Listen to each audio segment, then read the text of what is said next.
nom qui commence à circuler. Ibrahim Mbaye, un jeune joueur du Paris Saint-Germain.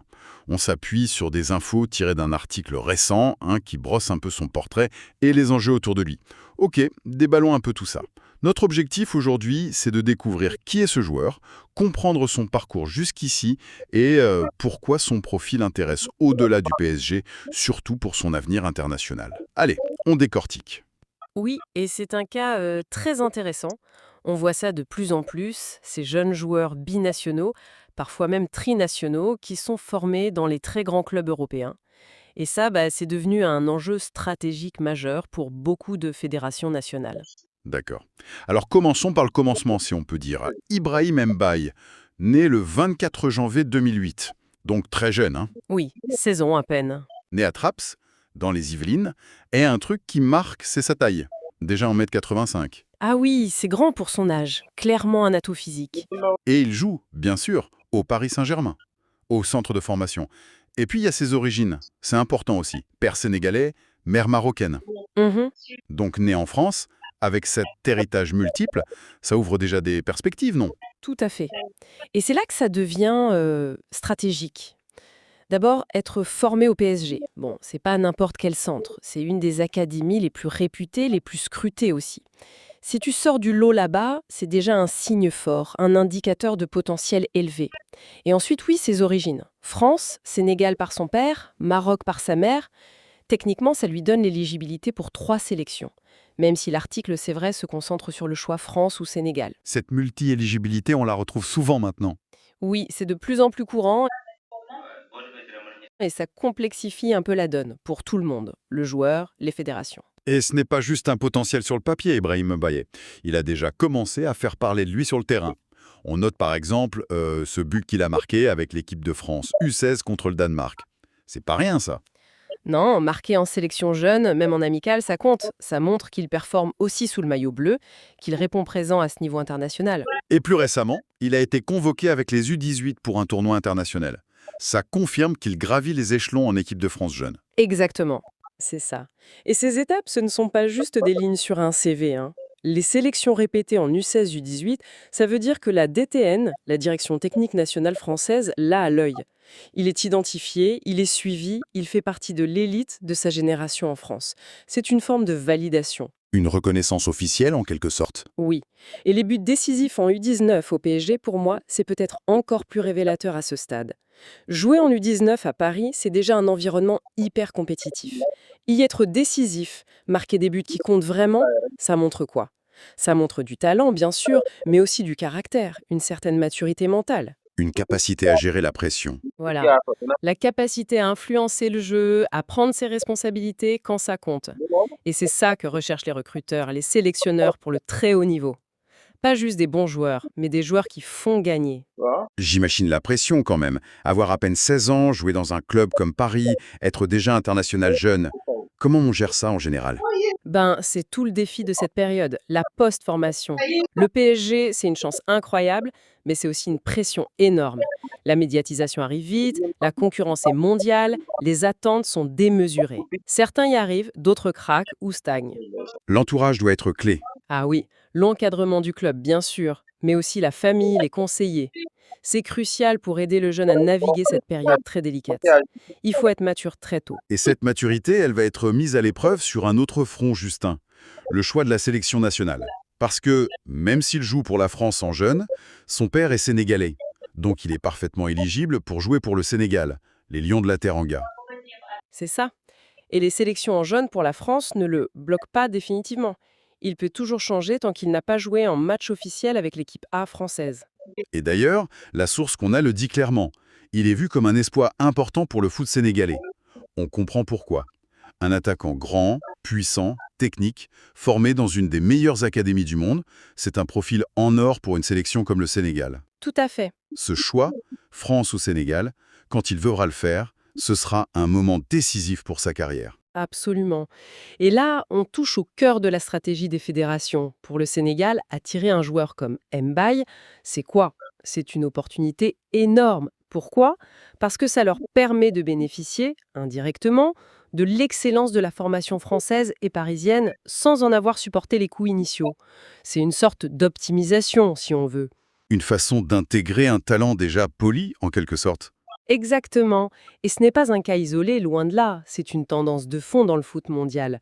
Beaucoup de fédérations, notamment africaines, ont mis en place des systèmes de détection très performants pour repérer très tôt ces jeunes binationaux en Europe. Ah oui. Oui, oui, pour établir un contact, leur présenter un projet qui soit séduisant, c'est devenu une part essentielle de leur stratégie de développement. L'article dit que le Sénégal pourrait activer ou suivre de près ce dossier. Ça veut dire quoi concrètement, activer un dossier comme ça?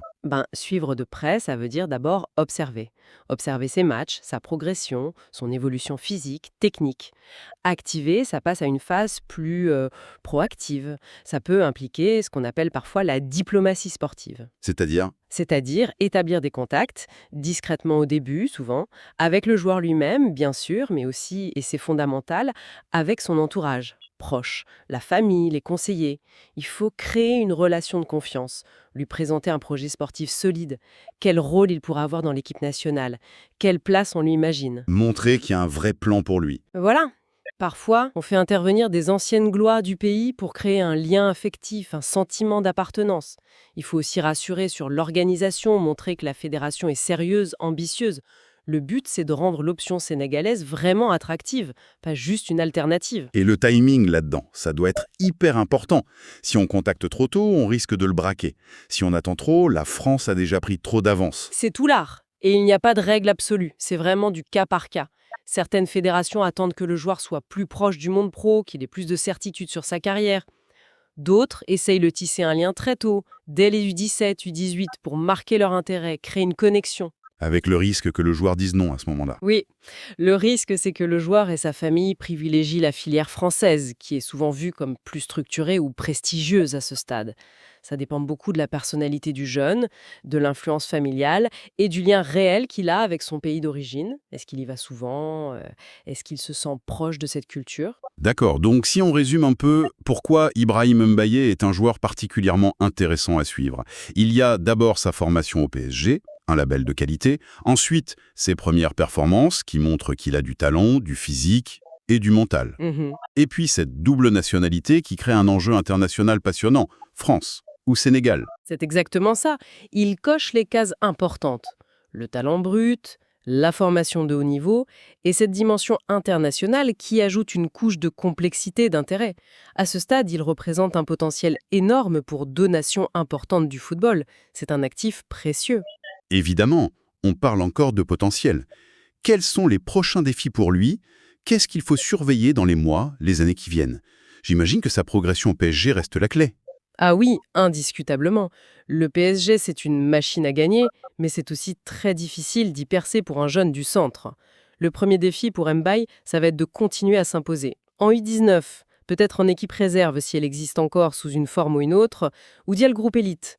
Il doit montrer de la régularité, continuer à se développer physiquement, tactiquement. Et après, le grand saut vers les pros. C'est l'étape la plus dure. Avoir du temps de jeu régulier en équipe première au PSG, c'est extrêmement rare pour un jeune formé au club, vu la concurrence. Est-ce qu'un prêt, ça pourrait être une solution pour lui, pour qu'il puisse jouer, s'aguerrir? C'est une voie très classique, oui, et souvent bénéfique. Un prêt dans un bon club de Ligue 1 ou même à l'étranger dans un championnat formateur comme aux Pays-Bas, en Belgique, ça pourrait lui donner ce temps de jeu essentiel au niveau senior. Ça lui permettrait de continuer sa progression tout en restant sous contrat avec Paris. La gestion de cette transition vers le monde adulte, c'est vraiment déterminant pour la suite. Que ce soit pour sa carrière en club ou son choix de sélection d'ailleurs. Tout à fait. Justement, en parallèle de ça, il y aura ce fameux moment du basculement international, comme dit la source. Comment ça se passe, généralement, ce choix? C'est une décision mûrie longtemps ou ça peut être soudain? C'est très variable. Parfois, oui, c'est une décision qui prend du temps, qui est discutée en famille, qui prend en compte les perspectives de carrière. Où est-ce que j'ai le plus de chances de jouer une Coupe du Monde, par exemple? Et puis, l'attachement personnel, le cœur. D'autres fois, ça peut être plus rapide. Une convocation pour un match officiel avec l'équipe A de l'une des deux nations peut forcer la décision.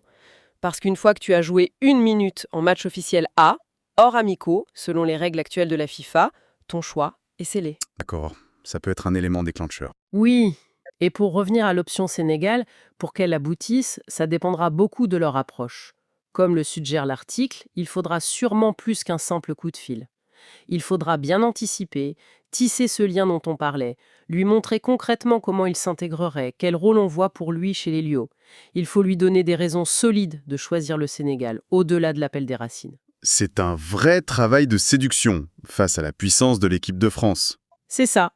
C'est un travail de persuasion fin qui demande une vision à long terme, de la patience, une bonne connaissance des leviers humains et sportifs. Convaincre un jeune talent qui est aussi courtisé par la FFF, ce n'est jamais simple. Il faut souvent que tout s'aligne. Le bon moment, le bon discours et surtout une vraie envie du joueur et de son entourage. Bon, voilà le tableau est posé. Ibrahim Mbaye, clairement un nom à retenir. Un jeune attaquant talentueux, formé au PSG, performant en équipe de France jeune, mais avec ce dilemme potentiel, France ou Sénégal, qui va dessiner une partie de son avenir. Son parcours dans les prochaines années, ça va être passionnant à suivre. On est vraiment à la croisée des chemins entre son développement perso et les enjeux des sélections nationales. Tout à fait. Et son cas, qui est loin d'être unique, nous invite à réfléchir plus largement, je trouve. Comment ces jeunes athlètes, qui grandissent souvent dans une culture, mais sont liés par leurs origines à une autre, comment ils gèrent cette dualité ?